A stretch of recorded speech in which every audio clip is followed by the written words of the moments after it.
Hi, in this video I'll show you how to add the electric eyes effect in CapCut.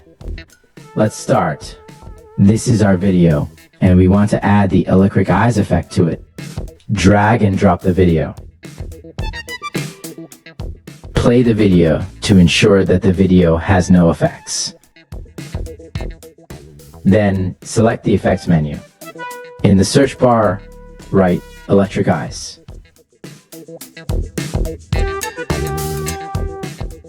Then select and drag and drop the electric eyes effect to the timeline.